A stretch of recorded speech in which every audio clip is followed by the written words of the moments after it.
Hey guys, I'm back with a new video today. I've made some big improvements to the spreadsheet, and I'm going to cover them here in the video. I want to keep this short, so let's get right to it. So off the bat, the first thing you're going to notice are the new graphs that automatically populate based on your starting amount and the base rate. So the first graph here is for principal growth here in this column for 1 year.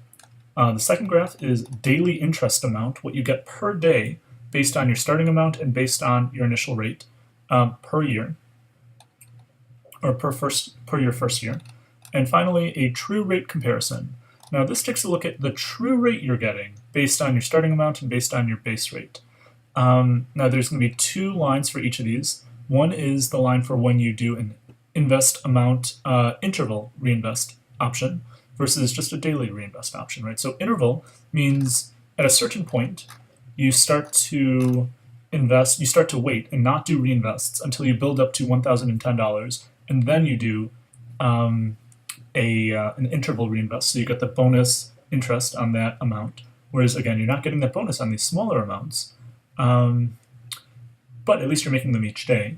Versus, and that's what this option looks like here, again, each day but smaller amounts, versus not each day but bigger amounts when you do make that investment for that bonus interest. And again, that bonus is right here, 0.1, 0.2, and 0.25% bonus interest, both on your starting amount and on your reinvests.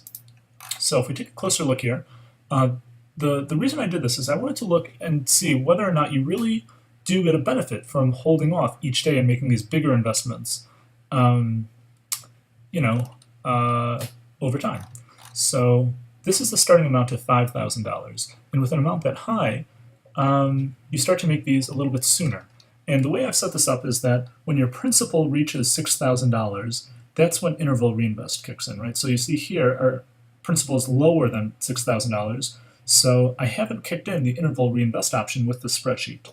Now, of course, your actual investments here in the actual tab, you can do whatever you want. You can wait and invest in, let's say, in $2,000 instead of $1,000. You can do whatever you really want to do. But just a basic projection for a year, I have it set up at about $6,000 when you make your first interval reinvest. Okay, so the idea here is to look to see, does your principal grow more by holding off and making larger reinvests starting after $6,000? And the answer is yes, it does. It takes a while, maybe the first 9 or 10 months. It's about the same for your principal growth. But then over time, you can see your interval reinvest starting to take off a little bit more than the daily reinvest would. Okay. The next graph here is a daily interest comparison. Now this is the amount you're getting per day based on your principal, right? So with a starting amount, let's say of $2,000, right, and a base rate of 1%. Again, your true rate is going to be 1.1% because you're getting bonus interest. This is above $1,010. You can see our daily interest, what you're getting per day from the company, is above $22, like a little bit above $22. So that means we can make $20 reinvestments here. So if we take a look, the question is, which grows faster, right? With daily reinvesting like this, or with interval reinvesting like that, right? So this versus that. And again, just like with the principal, your daily interest grows a little bit more if you do a interval reinvest option. And you can see that reflected here as the red outpaces the blue. Finally, I included a graph for a true rate comparison. That compares, that takes a look at your true rate, the rate you're actually getting based on your base rate and your starting amount. So again, to reiterate that this works, let's say our starting amount is $1,000. Now $1,000 is below the cutoff for your 0.1%, right? Because that's at $1,010. And that's reflected right here. At $1,000, your true rate is going to be 1% all the way, based on a base rate of 1%. Now let's say we bump that up to $2,000 as an initial investment. Now again, our true rate is going to be higher at first because you're getting that bonus 0.1% daily. Let's say we bump that up to $6,000. True rate here is going to be 1.2% because again, you're getting that bonus 1.2%. And the same thing will happen if we type in $10,000. Well, 10,010. Let's do that too. 10,000 and 10. There we go. Now we're at 1.25% as a starting amount. And you can see here, we have the option of doing daily or interval. And then over time, our true rate's going to dip because each of these reinvests does not get an additional 0.25% interest. It only gets an additional 0.1% interest. But hey, that's better than the zero bonus you're getting for these reinvestments. But nonetheless, whether you do daily or you do interval, your daily amount of money you get from Bitconnect is going to grow either way. It'll just grow a little bit faster with the interval option. Okay? And so whatever you do, however you want to mess around, either with here or with either your starting amount or your base rate, that'll automatically get reflected in both of these, in all of these graphs. Okay?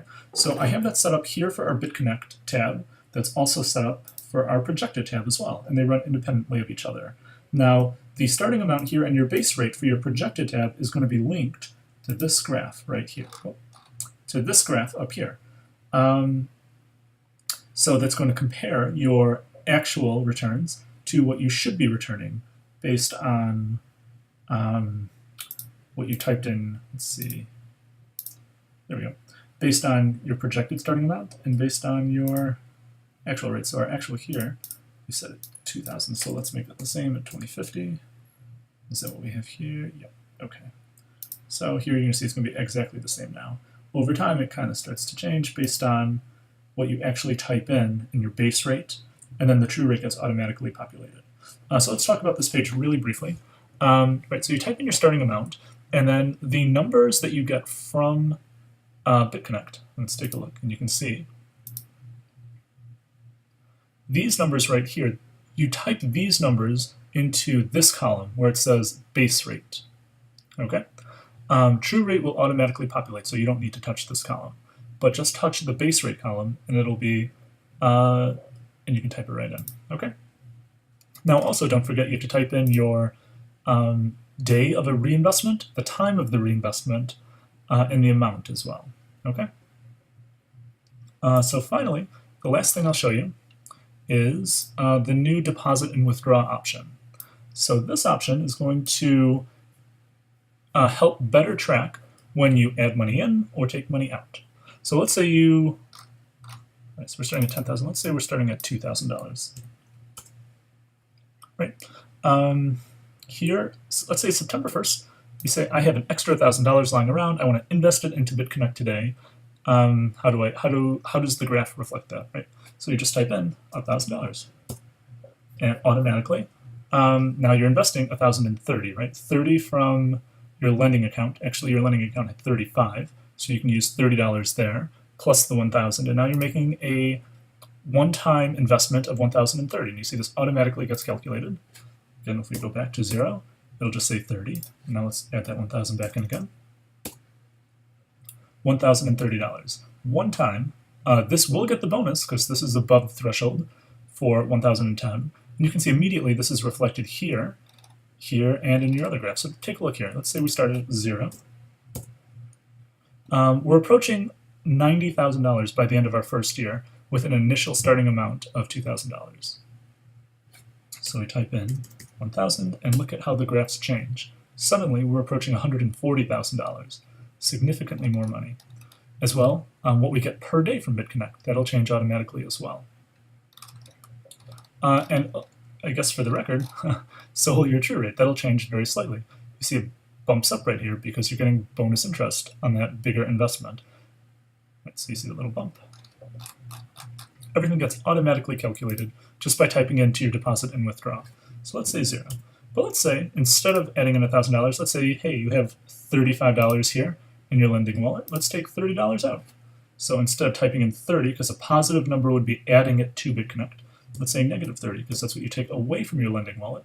You convert it to Bitcoin, and you can send it wherever you want to send it. So let's say you take $30 out, and that day, you are not making an investment that day or a reinvest that day. You start doing that again the following day, and there's your $30 deducted right out of your lending account. But let's say, instead of 30, let's say you try to deduct 300, let's say. Right, so obviously you don't have that money in your lending wallet, but let's say you try it, and a bunch of red. Your lending wallet can't be negative, your invest amount cannot be negative. So that's how you know you've kind of made a little mistake here. But if it's just negative 30, it looks a little nicer, right? And back to 0. Okay, just a couple quick things. Remember, the only thing you should enter in this big spreadsheet is here in your starting amount, your base rate. You can play around with your invest option, and the deposit and withdraw. Everything else, all of this will auto-populate, and this will auto-populate. Although you could change the date. The date's pretty simple to change. Let's say today's, what, the 20th? So let's say you type in 8/20. Now you'll see that obviously this doesn't look like it lines up right. So just hover your mouse over the bottom right, and you see a little plus sign starts to form. Double click, and then everything automatically changes. And let's say, now take a look here. Here we're starting in August, but let's say you started, let's say in June, right? Let's say you started June 20th. Now, double click, and you can see now we're back in June, just like that. So everything again automatically changes based on what you type in to this first box, and to your deposit and withdraw, your starting amount, base rate, and this. Okay, that's about it for today. If you have any questions, please let me know in the comments. I'm happy to try and answer and provide a little guidance on the spreadsheet. So let me know. A couple other quick things. It is a little bit easier for me to respond to your requests for the spreadsheet if you've emailed me as opposed to just left a comment in the YouTube comment section. I do appreciate all your comments, all your likes, all your subscribes, so please don't stop doing that. But yeah, please do send me an email, and I'll try my best to get back to you. I am, however, a little overwhelmed with the amount of requests for the spreadsheet, and I am starting to ask for either a small donation or that you use my referral link when you sign up for Bitconnect. And as soon as you do, I'll send this to you immediately. So yeah, thanks so much, you guys. Take care, and I'll be back soon with another video for you. Okay.